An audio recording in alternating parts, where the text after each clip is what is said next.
Thanks for joining us, Steve. Great to have you. Great to see that you are also in a sunny and warm place out of the crazy Canadian winter that we've been having. Looking forward to hearing a little more about your story. I think it's going to be great for the people in the community and for the industry in general. I know you've got a lot of great things to say. And first off, I want to start with the Canada US game. What did you think of that Yeah. thing tonight? It's funny because I was watching it and I kept thinking, why isn't Zach Hyman there? Just because I watched, you don't need any extra skill level when you got Connor McDavid out there. You just need somebody to go to the back post and jam the puck in. I'm not a big Oilers fan from Calgary, but those two together are a good combination. So I thought that might have hurt us a little bit. I think it would have been nice to have someone there that Connor can work with. But overall, the U.S. has got a super strong team, and I've been quite involved in hockey, obviously, throughout my life, and I've got some family members that are quite involved in hockey. So just to watch it and just see how the other countries are catching up. I don't think we're as dominant as we once were. I'll say Right. that. That's for sure. I Uh, agreed. Yeah, but the Niners were a good inclination of that too. yeah. But I love seeing Sid out there. You got to respect the guy that he's still doing it at whatever 37 or whatever. I know it sounds young to me when I hear 37, but I know what your body feels like at 37 when you're trying to play hockey like that. It's good for him to be out there. Great leader for our country as far as hockey goes. That's for sure. Yeah, no, it was fun to watch, and the rest of the week will be fun to watch. Let's maybe start, Steve, with just like the Cole's notes of kind of your career from start to finish when you got into the landscape industry. I know there's been a ton of moving parts and sale to private equity towards the end, and now you're still involved with multiple businesses. But maybe you can give the audience just Cole's notes. Yeah, I'll try to keep it pretty brief. It's been about 35 years now. Look, I guess it's going into year 36 of this journey, but started dabbling with my landscape company my last year of university. I was attending University of Calgary on a hockey scholarship. So I played for the University of Calgary Dinos men's hockey program there. So I had a scholastic scholarship as well as an academic. So that was a nice way to go through school and have that paid for.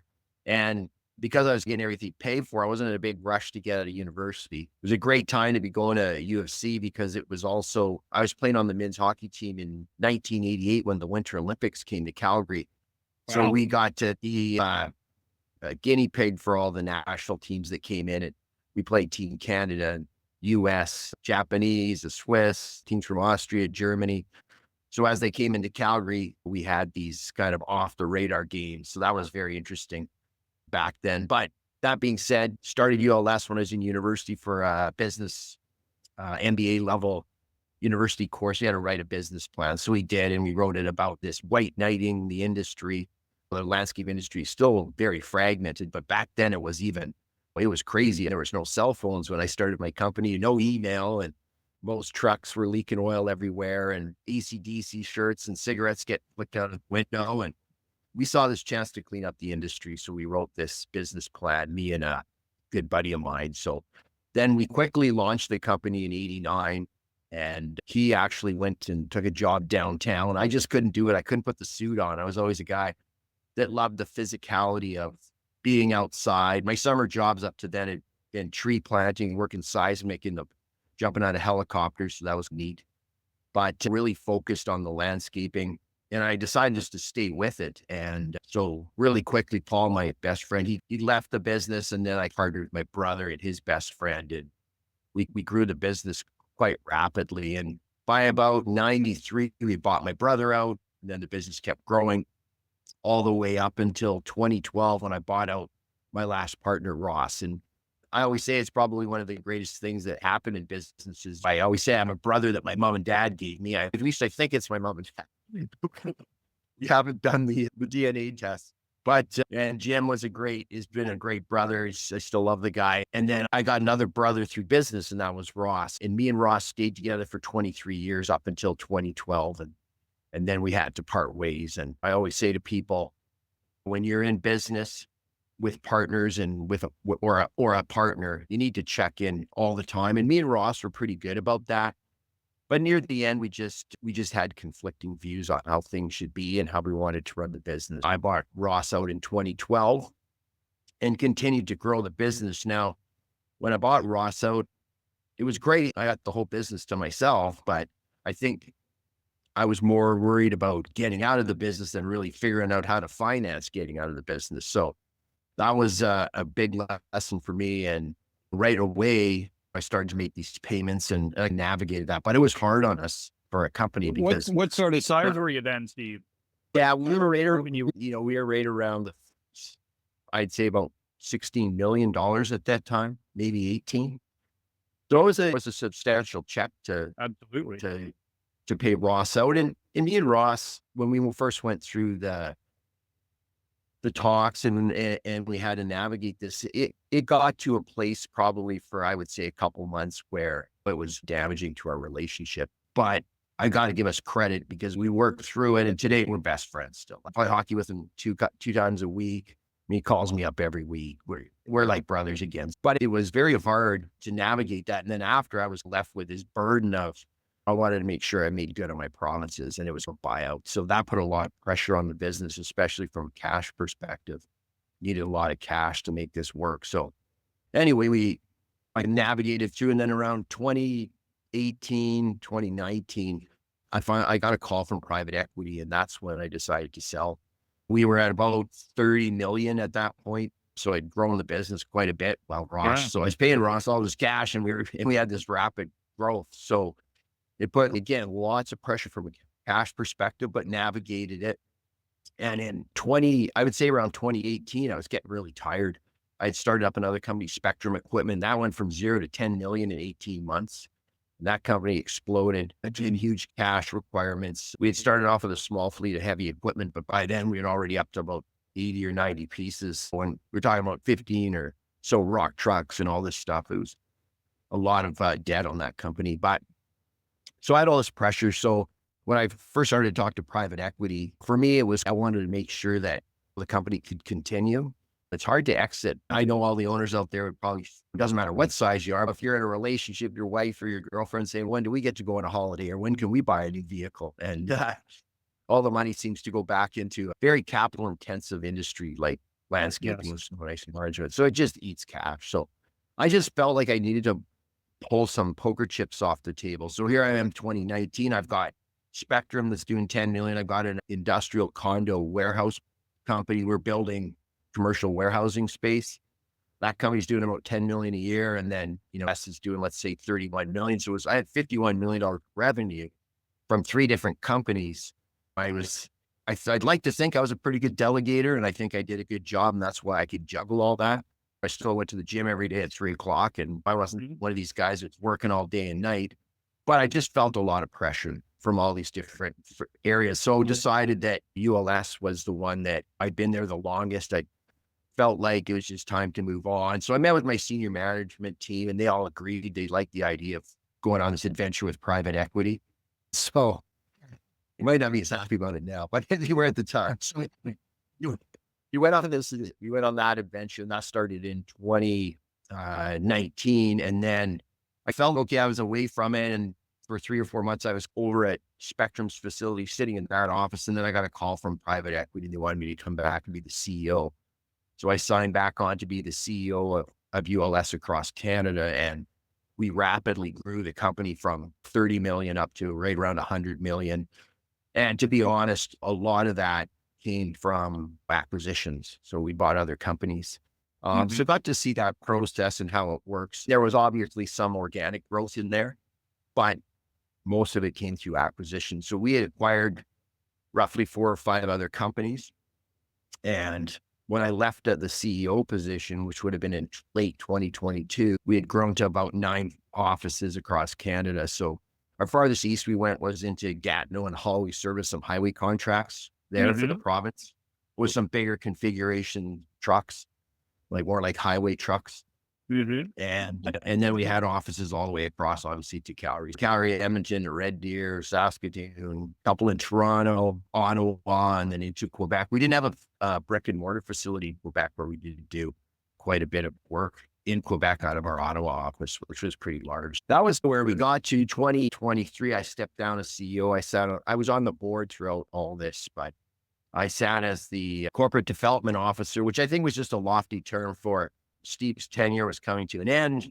We'll give him this great title, but to be honest with you, I didn't add a lot of value other than kind of being the face of the company and like larger contract negotiations. And then in basically early 2024. So about a year ago, I just basically was completely done with the company and moved on. So that's the story of, and obviously going from $0 in revenue to $100 million in revenue. There's a lot of stories along the way, I'm but sure. we don't I've been have that fortunate much. to hear a few of them. Yeah, Unfortunate. there was some crazy shit that happened. Let's leave it at that. Yeah, no doubt, no doubt. What, as an entrepreneur, did you know coming out of university that was your goal, was to run your own thing, or had you thought about working for somebody else, or was it just like a instinctive route for you? And my family was really weird because I think most people would have grown up in a family whose mom and dad would say to them, you got to get your university education. Now, my mom and dad both went to the U of A and got university education. My dad was an engineer. My mom was actually a teacher. So they were always pretty open to whatever me and my brother wanted to do. But there was a push for us to go into university and go that route. However, everyone else in our family was, why would you go? Like, exactly, this is what they would say to you. Why are you going to university, you loser? It's just a waste of time and money. Just get out and start a business. So my grandfather had his own business. My grandmother had her own business. My uncles all had their own businesses.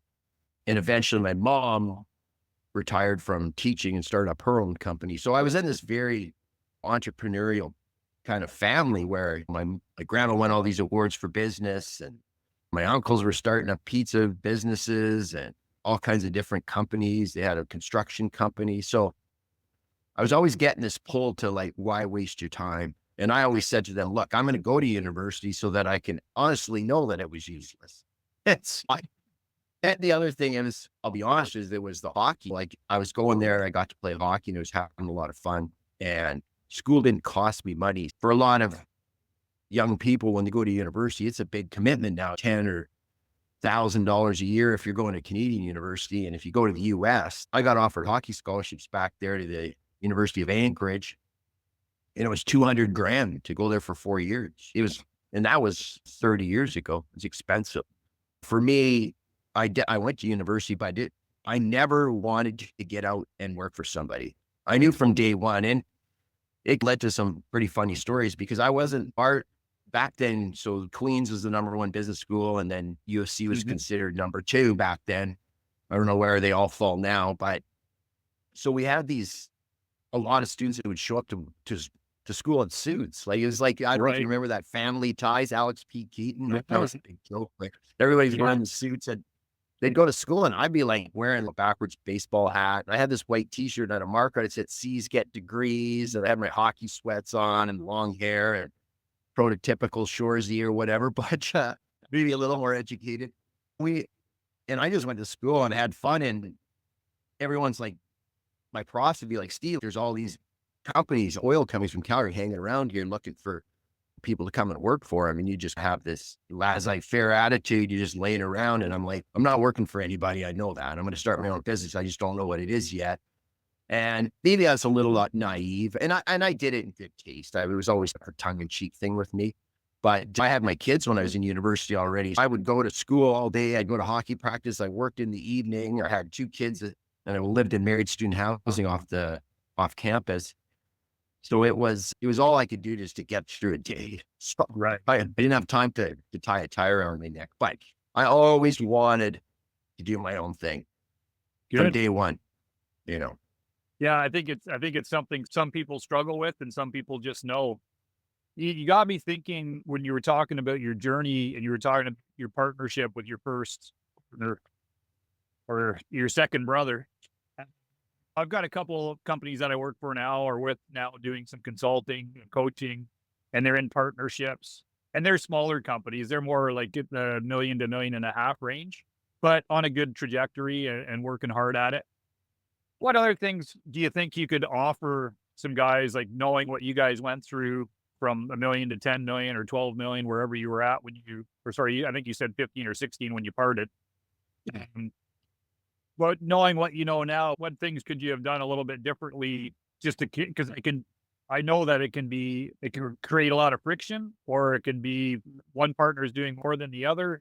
But yeah, what would your thoughts be, or what would your advice be for some younger partnerships? The first thing I always tell all young people when they go into business with partners, doesn't matter who it is is that you need to have a USA, so a unanimous shareholders agreement right out of the chute. And a lot of people say, we don't need one, Steve.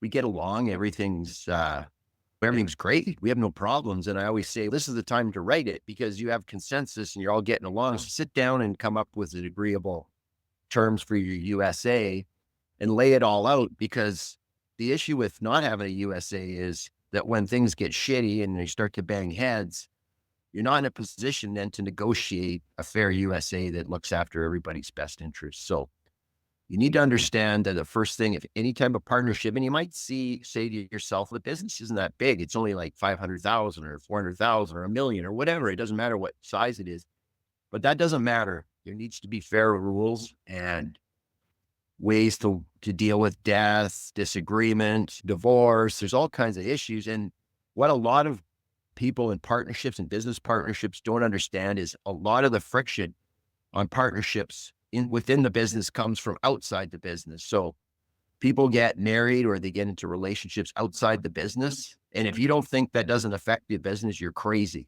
because I know it does. And I know somebody will go home and maybe their wife or their boyfriend, it doesn't matter. We can just talk about whatever gender, but they get home and they're like, why are you working 14 hours when Mike's only working 8? How come they took 2 weeks of holidays and you said we could only take 1? And that's where it starts to percolate. And I'm not saying this is, it's not a bad thing. It's just the reality of it. If you have a USA, then all the rules are laid out and then you can navigate these problems. And what a lot of younger people don't understand is they don't understand the difference between the money you get from ownership and the money you get from working in the business. There's two different things. You have a job in the business and then you have shares of a company. And when you look at what you get paid, has to be paid for what you do when you go to work every day at that company. And then ownership, there's no arguing over that. If you own 50% of the company, then you take 50% of the profits at the end. But those two things, what do I do in the business and how many shares I don't, get confused. And everybody thinks that those things are completely intertwined, but they're not. They're two separate decisions. Anyway. I think that's great advice. And I think those are the types of things that people that are in a younger business that have partners should really focus on. Yeah, completely agree. I wanted to ask, and I think this is something that a lot of entrepreneurs struggle with, especially when you're young. It's hard to really take the time to make the time to focus on you. But when you were, I can only imagine how hectic it was when you had multiple businesses on the go, private equity coming in. I'm sure there was a time there where it was ultra crazy. And I know you've always been a fit guy. You're still a very fit guy. And I know that's a priority in your life. And but your wife's a nutritionist as well, right? Or yeah, my wife, I get in trouble when I say this, but she's the dumbest smart person I know. So she has 5 different, yeah, it's got me in trouble. But yeah, she has 5 different degrees. So she has a finance degree, an economics degree, and then she has 3 different health and high-end nutrition degrees. Right. Yeah. So it's pretty easy for me on the eating side. Hey, I love chips and I eat chocolate cake once in a while. I atone to what you do 90% of the time makes the human. But I've got an advantage just because my wife spends a lot of time making sure that we eat good. That's for sure. Yeah. so when you were at that time with that kind of schedule, what were some of the things, or is there any tricks you had at that time to help make time for yourself? Or was it everybody talks about calendaring now? Or did you have an EA, or like, how did you keep control of setting that time aside when you had so much going on? I always looked at it this way. First of all, I wasn't very big on going for lunches and having meetings. Maybe a little bit more near the end when I was a CEO and the company grew and I became more of the face of the company. I got pulled a little bit into that, but I was like always resistant to that for me because I just understood, first of all, if you go for lunch and but it's an hour and you can keep it an hour, great. But a lot of times it progressed to be longer than that. And then there's the people that like to have a couple beers at lunch, which I always said, Steve plus beer equals uselessness. I have that written in my day timer. That one thing I always did is I always carried a cooler around. Everybody laughed, but I always had a cooler with food in it so I could just eat throughout the day. And then late in the day, around 3 o'clock, 3:30, even when I was super busy, I just went to the gym. Mm. And for me, it was a way to try to unwind before I went home, because I knew if I just drove home, that I wouldn't be a good partner. Like my everything was still I was still caught in work mode and I couldn't calm down. So I went and I used that hour to an hour and a half to think about things. So all day I had these moments like, oh, I need to think about this. Like, just save it for the gym. And when I got to the gym, I didn't really talk to a lot of people.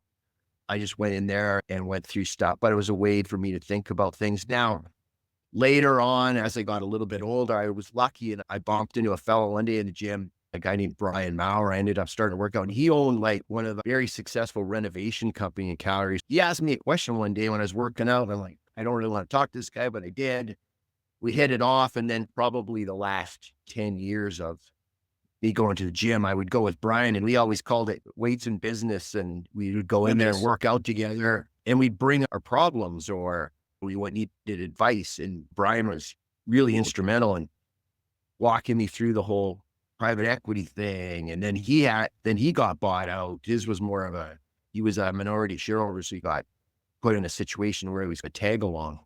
But Right. we used those times to really support one another. And it was great to have because he was a well-educated guy and had some really good ideas for me. So that was a neat thing too. So I never looked at going to the gym as a waste of time.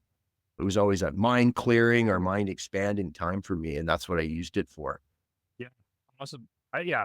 Again, great advice. And it's so nice when you've got somebody like that that you can, because I think for a lot of people that are entrepreneurs, it's hard to, if your friend group aren't entrepreneurs, it's hard to have the same conversation. It's hard to put it on your partner.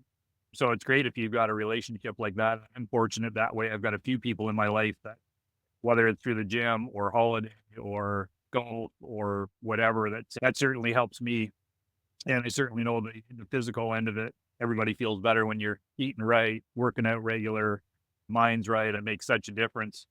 And again, I think when we're young, we don't appreciate it as much as we do now.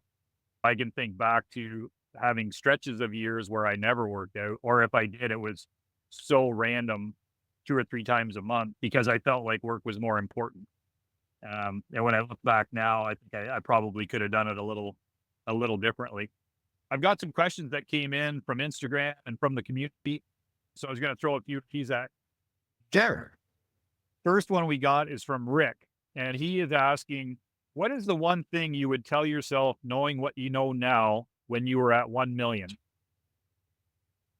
Wow. That's like going way back. I think there's a couple things. Met me a few times, Kevin. I wouldn't say I'm like the normal guy. I But love one of the things, and it sounds pretty like common, you hear this a lot, is just knowing the numbers a bit better.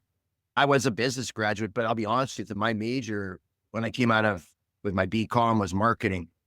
Mhm. And I didn't like accounting, finance, I didn't mind, but I needed to have, even though I had a business degree, it'd have been nice to, maybe it was not so much know the numbers, it's just that to listen to the advice the numbers were giving me. Because a lot of times I would just say, and I was like a bullheaded guy. I'm going to admit to that. I was probably maybe one of my biggest assets, but maybe it was one of my biggest faults too. But I Right. just rammed through things like, what do you mean it's only 19%? I'm going to make it 28. And then the next month it's 18%. I'm like, I'm going to make it 20. I just keep banging my head against the wall when really the answer was, it's not going to work. It's math is one of the most powerful things on earth. And what people don't realize is the reason why most things are based on math, because math is one of the only things that doesn't lie. So you can talk to a lot of people and they're going to bullshit you and they're going to tell you all kinds of things about business. But I'll tell you one thing that's going to give you the straight answer every time is mathematics. And if you want to look at it and not listen to what it's telling you, it's probably your best friend because it's the only thing that isn't going to lie is math. Right. I think I would have been a little bit more thoughtful around that. Yeah, great advice again.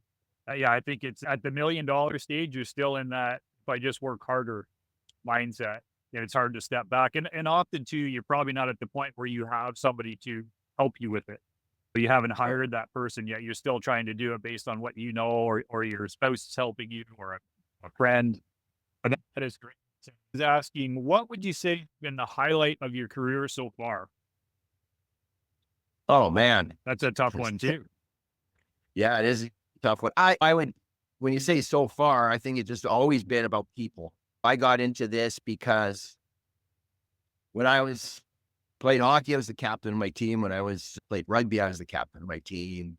And I liked leading people, but not so much getting put up on a pedestal as a leader, but I liked just that feeling of building teams and watching them do great things. And I think that's what I like the most about it. And that's the highlight of my career, is working with all these great people, but it's probably also one of my biggest strengths as well. And Right. maybe that's why I liked it. It's a comfortable place for me to be, but I also have seen how powerful it can be, because you can't do it on your own. I never did it on my own at all. To be honest with you, probably since from 2009 to 2019, 10 years, I was only at the business maybe 4 hours a day because I was running all these other companies too.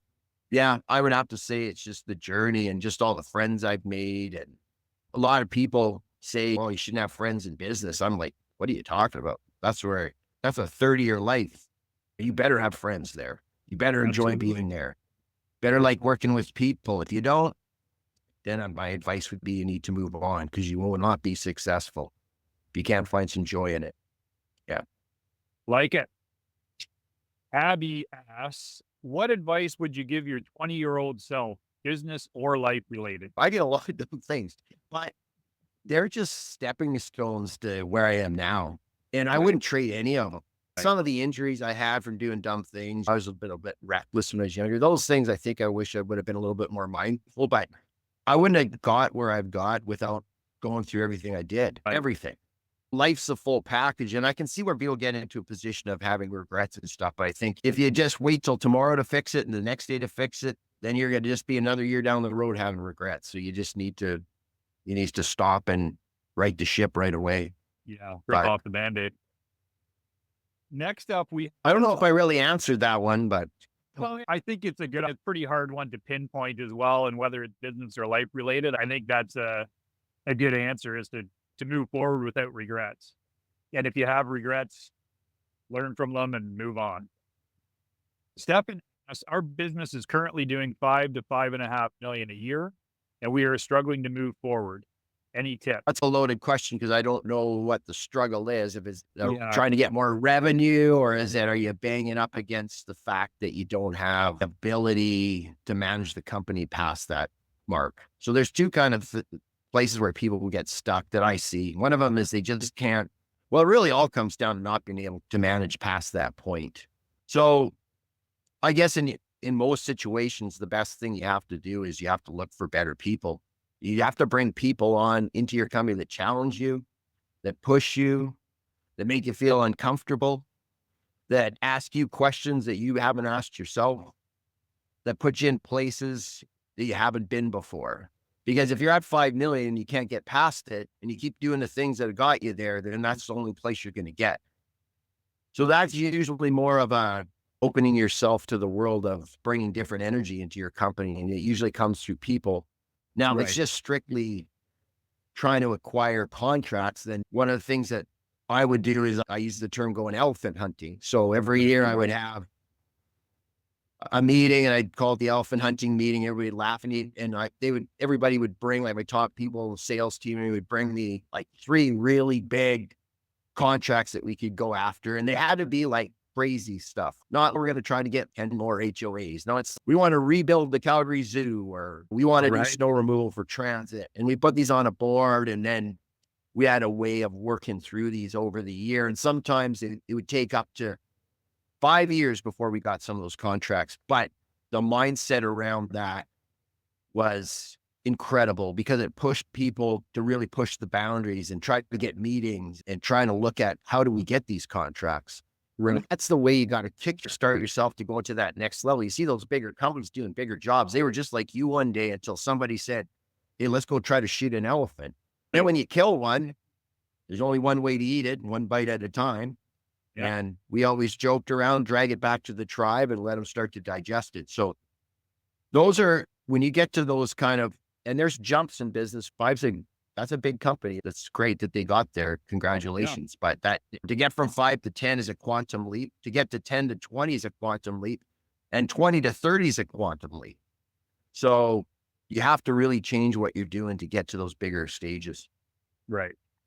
No, again, Michelle asked, my husband and I have a design build business in Houston. Our company is growing and we're feeling like it is growing quicker than we are. When do you know when to hire better people than yourself? I think you answered that in the Yeah. pre. What I tell people is the moment you start a business, you should always be looking to hire people that are smarter than you, that know more than you, and can do more than you. From day one, Right. there are so many owners that say this to me, Steve, I'm scared to show the people in my company the numbers or show them proprietary items in the business or proprietary process. I'm like, what are you talking about? I ran $100 million company and you're telling me you've got a proprietary process at 3 million. I guarantee you, I've seen it 40 other times and variations. It's not very proprietary. The most proprietary thing you can do is work your ass off and hire good people. If you tell me that's proprietary for you, then you're a smart business person. Right. If you're sitting there asking yourself when you should hire them, it's probably already happened 2 or 3 years ago. But doesn't mean you can't stop and pivot and look for people. But my answer to that is you should be doing that every day. Doesn't matter what size you are. Joe asks, if you had to start from zero now, would your focus be more on maintenance or construction? And which do you think is easier to scale?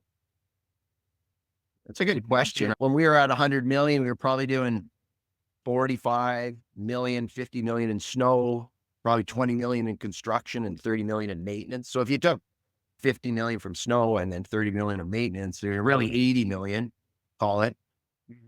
And I know one thing for sure, you can get in trouble pretty quick on construction if you don't know what you're doing.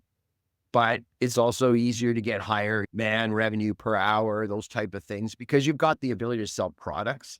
I have to look at it. A lot of people now are talking about doing more maintenance because it seems that private equity are more interested in maintenance. And all the deals I've seen and all the rooms I've sat in, that was definitely the case. The private equity is looking more for maintenance.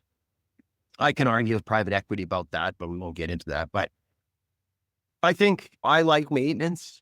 I did a lot of construction. We did a lot of high-end big jobs. But I think for me, I think maintenance was where we hung our hat, and especially around snow and ice management. We had a lot of that in our portfolio. Right. You know? Right. But I think I always tell people too, if you do things because you're trying to maximize on what you might get in the future or everything, like, you got to do it makes you happy, and you got to do what's in your heart. And if you some of the best jobs we ever did and the most satisfaction was like turning around at the end, leaving a $500,000 install job and the people are in tears and you look at this beautiful yard, they're having a barbecue with their kids. And how do you argue with that? That's the pinnacle of landscaping. Yeah. And when we got into these bigger kind of municipal contracts, you just had to find joy in the fact that, hey, we put in 15,000 trees for the city of Calgary. Wow, that was cool. But it's a different feeling. You got to decide. As I got more and more, as I became more of just a business guy and wasn't so much into the art of landscaping, definitely started to push towards more what I would call landscaping as opposed to landscaping. Reoccurring jobs that were at scale, right? One of our most profitable contracts was changing out single bag litter receptacle sites for cities. That was some of our best stuff, right? And it's not a very big glory job. Basically, it's picking up dog shit for a living. That's right. Yeah. You always get paid more for dealing with other person's shit. That's what I've noticed. This is true. In everything. Sheriff works for me. He just went in for fun. It's pretty obvious answer. He asked, Leafs or Flames? It's got to be Brady. I do get a lot of joy, and it's hard to be a Flames fan. We've had some success this year with the new goalie and with Dustin Wolf, and we got a pretty gritty team. So at least it's very lunch bucket brigade this year. So you got to love them I really enjoy watching the Leafs lose every year in the playoffs. Like, it's just awesome. Perfect. Maybe this is the year, Kevin. We can only hope. Yeah. Okay, I got one more here. Marty, what was your best strategy for acquiring snow contracts at scale in the commercial space? So I know Marty, he probably does about 6 or 7 million in snow removal now. I think he does a pretty even mix of residential and commercial. But yeah, he's wondering what was your best strategy for acquiring snow contracts at scale? Yeah. So one of the things that I did in 2004, I went to the SIMA conference. It was in Minneapolis, St. Paul. I think it was 2004, 2006. And it just changed my whole thought pattern on snow and ice management. It was like, oh my God, I can make so much money, right? Like that. I came back, I couldn't sleep, honestly. And immediately I just decided I was going to hire a guy full time for snow and ice management. And it was the weirdest thing for our company. Everyone's, what are you doing? Going to pay this guy all this money to do this? And I said, oh, no, this is how we're going to do it. And this guy, that was my big talk with him. Is said, Aaron, you got to be motivated when it's plus 30 Celsius out to be able to get up and go out and sell snow contracts and talk to people. He said, well, it's tough to get meetings, Steve. They don't want to talk about it now. And I said, your job is right now is to be an educator. I said, I don't want you to really go and sell. I just want you to try to educate people. So I took him out and we went through this kind of process of him becoming more of an educator to the industry in Calgary. So between me and him, we spent so many times buying property manager Slurpees and we made it fun. And it was just, and we usually left them with this kind of final line we would say is, look, you don't need me now, but I guarantee you no one else is ever talking about snow in the summer. And when these other companies show up in October or November and screw it all up, I want you to give me a call.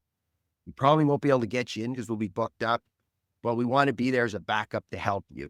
Now, they would often smirk and laugh, but they gave us credit because we were out there. And we usually left them with something they didn't know. We had gotten some of the materials from Simon and used that. But what happened was we started to become known as the professionals in snow and ice management in our market. And now, back then, maybe this is a bit more of a newer concept. I think people run snow and ice management way more professionally now. Yes. But you've just got to look in your market and say, who are the guys that are doing it? And are they really the best? And you've got to put yourself in that position. And a lot of that comes with not asking for the sale right away, but teaching the clients about best practices, telling them how they can reduce property damage, because doing the snow is one thing, it's doing it without leaving carnage and all these different aspects. And I think that's going to help this gentleman a lot if he can get out in front of it a little bit more. Nice. Nice. I like it. Yeah. I've been having similar conversations because I think sales in general is something that a lot of businesses in our industry lack because of COVID. There's certainly businesses that started in 19 or 20 that didn't really have to sell and had 4 or 5 years of like incredible numbers. But yeah, I agree. Like setting yourself apart, explaining like a lot of education is important. But yeah, I love that answer. Was going to change gears a little bit and wanted to talk to you about the heli trip that we were on Yeah. 2, 3 weeks ago now. I don't think there's been a day since that I haven't thought about parts of it. We had epic conditions. We had an amazing group. And I think I just wanted to more get your take on the benefits of events like that, because I think as an industry, it doesn't have to be as extravagant as that, but just the importance of people getting out with other people in the industry and really having conversations, not just about business, but life in general and how to create value for people. And I mean, we could go on about it forever, but what was your like big takeaways from the trip and the group and the whole experience? Yeah. First of all, the experience itself was amazing. I've been an avid skier and snowboarder for basically my whole life. I took a little break from it when I was playing hockey. I just couldn't do it as much. But that was a once in a lifetime trip. We could go and do it again, Kevin, but the chances of us getting those conditions again would be, I think they said 1 in 50. That's 1 in 50 trips right there. So that was amazing. The people were very high end, highly educated, highly driven people that were, I think everybody was there for a reason. I picked that up through the trip. Like it wasn't a lot of people think that this just happens randomly, but I don't think that was the case there. I think everybody's there for a reason and everybody got something out of it. It was a fantastic group.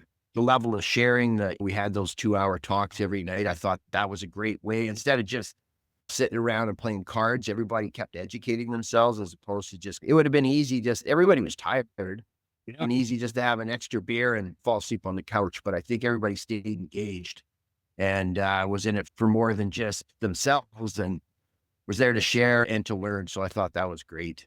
And Here, go ahead. no, go ahead. I was Well, I just, think, go ahead. No, you go, Kevin. Go. I was going to say, I think that's one of the things, and I should have mentioned that at the beginning. It was an elementship that Mark Bradley was running, but just Mark does such a great job drawing things out of people and creating topics and questions for conversation. And I love that about him because I think he make I left there thinking differently than I did when I got there 4 days before, for sure. Yeah, for sure. And I think what I did a lot of, which was sometimes I got flack for it, but I always looked to try to incorporate as many people into events as I could. And by that, I meant once I went to Simon the first time, I said, next time I'm bringing 10 people. And those 10 people, there was obviously some senior managers, but I tried to pull people from somebody that would be on a grounds maintenance crew or a snow shoveling crew.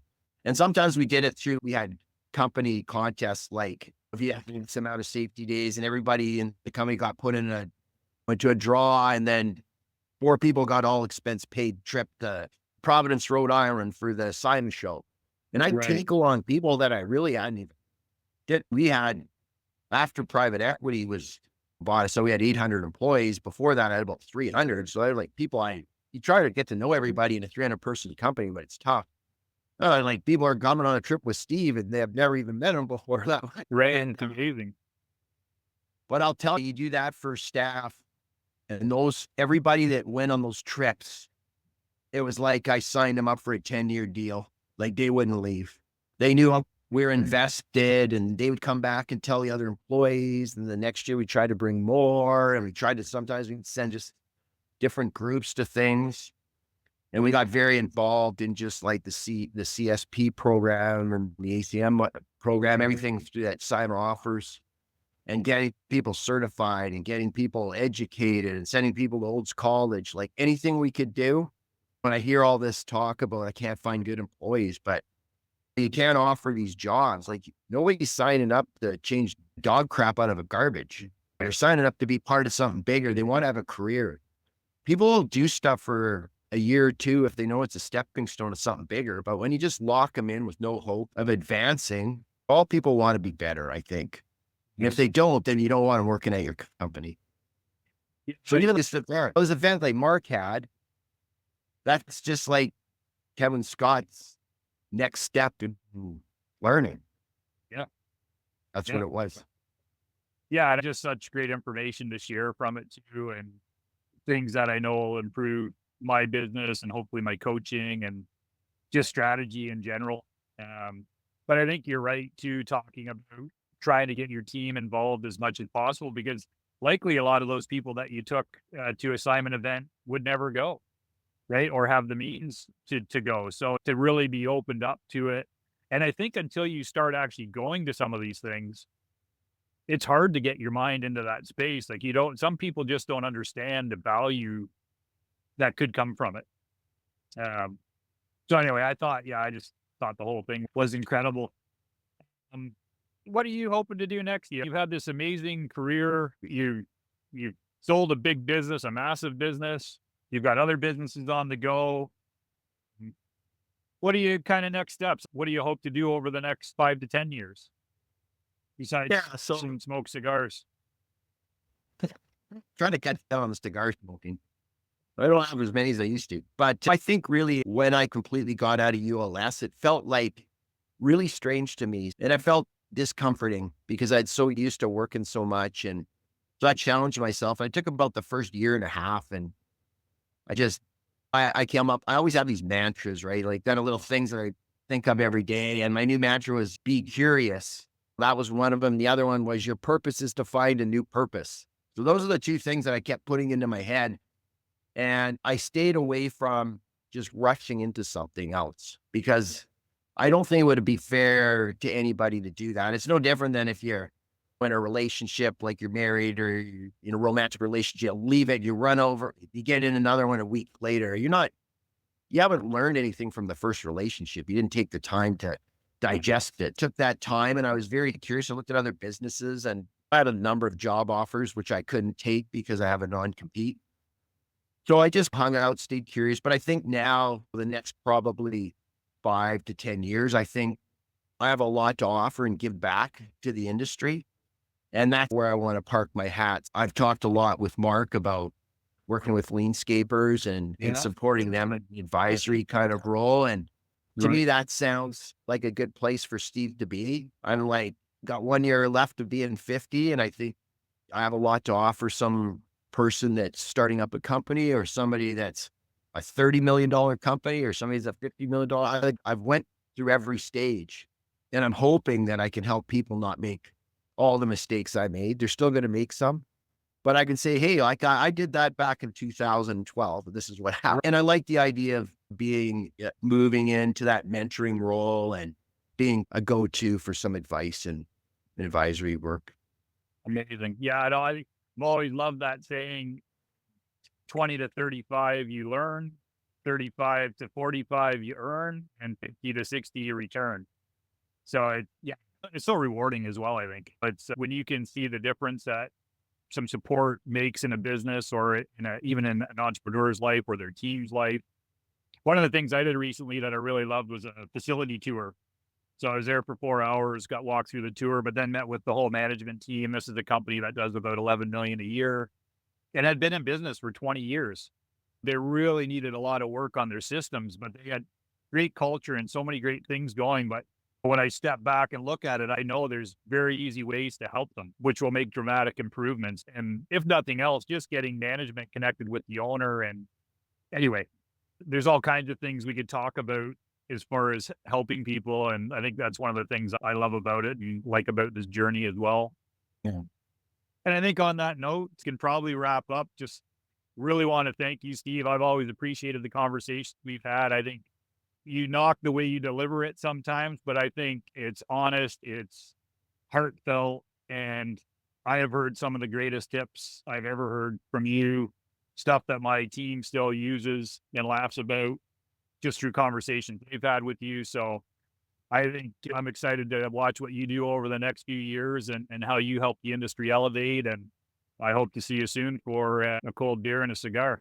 I know I'll see you soon. We always seem to end up at the same places. And I just want to say thanks a lot for having me on and wish everybody a great season, wherever you are in the season. There's people, Right. some people, everyone's doing different things in different places, but we're all trying to run successful businesses. And I just hope that everybody takes something away from this and that they can improve.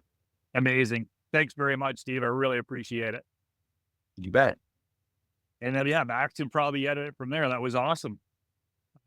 Yeah, touched on all the things I wanted to get out. I think those question ones are good because some of those questions are actually pretty generic for the industry. There'll be a lot of people that take some ideas from that. But yeah, we're going to start trying to do things like this every couple of weeks in the community, and I will post it on YouTube, and I'll make sure you get the link so you can, if you do build something out, you got somewhere to put it. You really got to get on Instagram, Steve. It's correct. My wife's on Instagram never on. I go on LinkedIn. That's it. I'm like, oh, you mentioned that you weren't a big social media guy either, were you?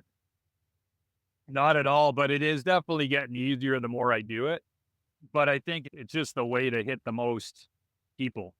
So Instagram has more people following that, obviously, right? I think mainly because you can get a lot of people that interact with your account, but don't necessarily have to contribute, which was good and bad. But I think the more they see you, the more eventually you're going to get some support from them or comments from them. Or it's like the community. We've got 140 odd people in there now. And it's just like this ebb and flow of there'll be a good topic come up, and there'll be 15 or 20 people talk about it, and then it dies off for a day or two, and then another topic comes up. So it's fun to watch. And then you have people that never comment, but you can tell they're in there every 2 or 3 days. Like when you start looking at the Yeah. analytics, at least they're reading and they're getting the information. And We have this talk about the way your business model is around this accelerator and everything. And you can see what Mark's doing. He's doing like an accelerator, then within the accelerator, it's this advisory thing. yeah, I've had a couple meetings with Ryan over the last week or two. He's down in Mexico, so we've been linking up, talking about stuff. Where are you?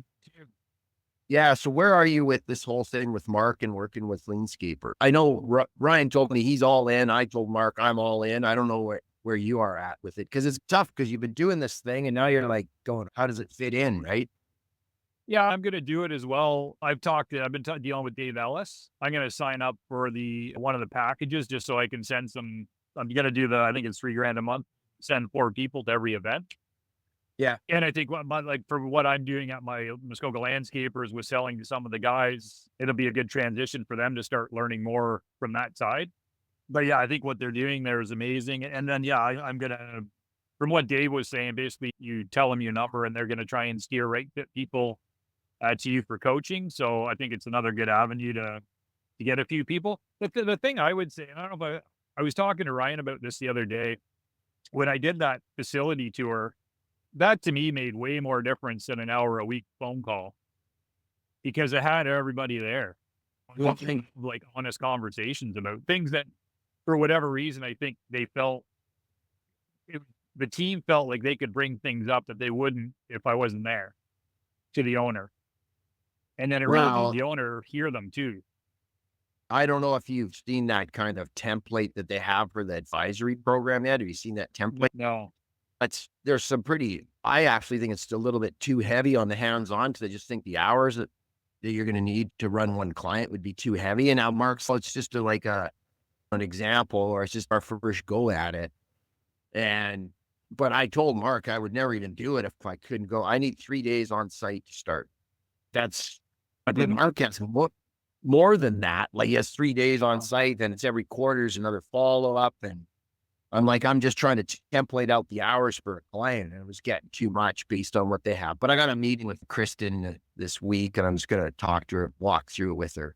But I do agree, like you have to be there. You have to have a program where you can get a good feel for a business if you don't walk through it and aren't there for a while. And yeah, Yeah. I would much rather do like that, do a day a week or 1 week a month and just go to different companies, have a 4 or 5 hour visit, be strategic about it, get to know them, and then just do that once a month.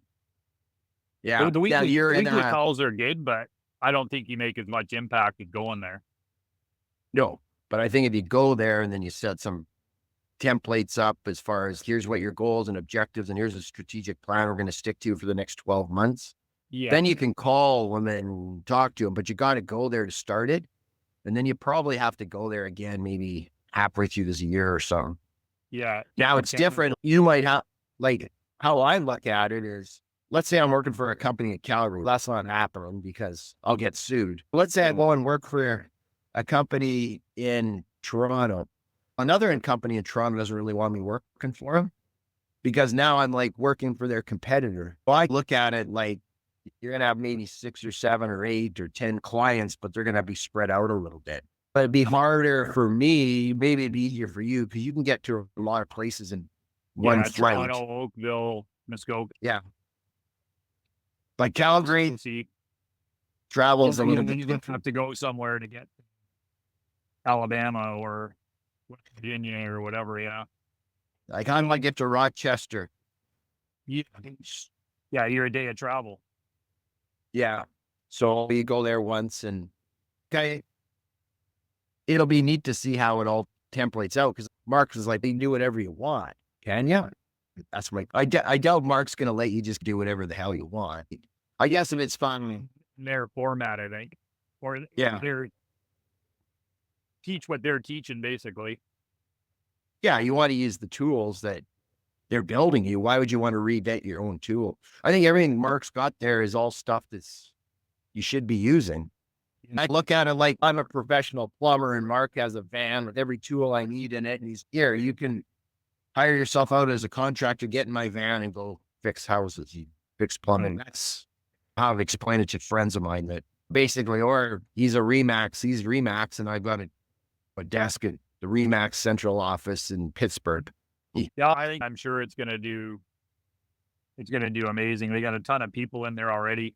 When I was talking to Dave the other day, he said that I think they've got 40 people signed up, paying people now that are like they've got over 1,000 in the community. But it sounds like that I'm gonna go down for the first 3 days of Nashville Yeah. and check it out. I'm gonna bring one of my PMs, and then my operations guy and GM are going down for the next 2 days or 3 days to check it out. So we'll see how it goes. I think I know all this stuff for me is, I don't want to say it's second to Muskoka Landscapers, but it's like my side priority. For sure. That's good. Yeah. But so you're limited. If I can only do 15 to 20 hours a month, you're really only going to do 5 to 8 people or a few facility tours.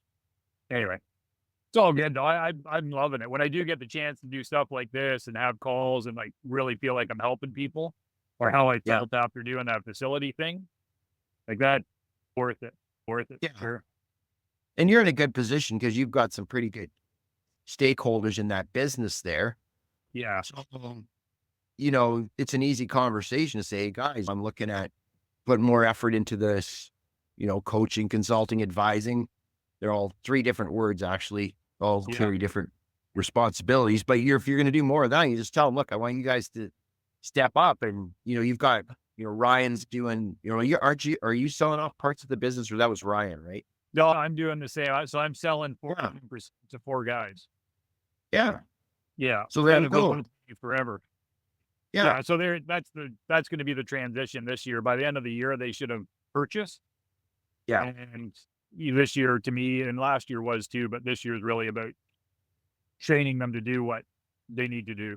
And most of them they're already pretty dialed, but they've got lots of room to grow and start getting the other end of it. So that's been a fun process in itself as well. Yeah. Yeah. I just wanted to, and I said this to Ryan, I think we're going to do better if we all help each other and agree, share. For me, it's a bit easier. I'm coming in with a clean slate, so I can do whatever. You guys are coming in, like I said, with Ryan, like you guys are more experienced at this than I am. I've helped a lot of people. I got some consulting clients, but they're more on the equipment side. I consult with Spectrum, and I just finished up getting some stuff into for the U.S. military and stuff like that. And that stuff's pretty easy. Like I look at it more project-based, like we need this done. You got to get it done in 60 days. I come in and do it. This is going to be a little bit more of an ongoing, I think like you look at the term advisor, it says it's a longer term relationship where you're mentoring somebody through the processes of business or life kind of thing. So I think there's some bigger commitments here, but I think, like you said, you just bite off what you can digest. Yeah, agreed. Yeah, and I think the whole thing will just evolve too, right? Oh yeah. The more we all do, and people know we're doing it or how we're doing it, it'll just evolve into what we want out of it as well, I think. And hopefully we'll just get better at it. Yeah. And I also I know this is going to happen, that just this advisory part is only part of it. Yeah. Like somebody like you, if you get involved with Mark and this and you're dedicated to it, something's going to happen. Something else is going to happen. Right. I don't know what it is, but something else is going to happen. It's going to be a big business. Maybe not even just in the landscape industry, but yeah, we'll see. Who knows with Mark? You never know, right? I'm sure he's got a lot of things on the go as well. So it's just fun to be a part of and watch. Yeah, for sure. It's good. Perfect. Well, again, thanks for having me. Yeah. Anything you need, just reach out. I'm always here. Awesome.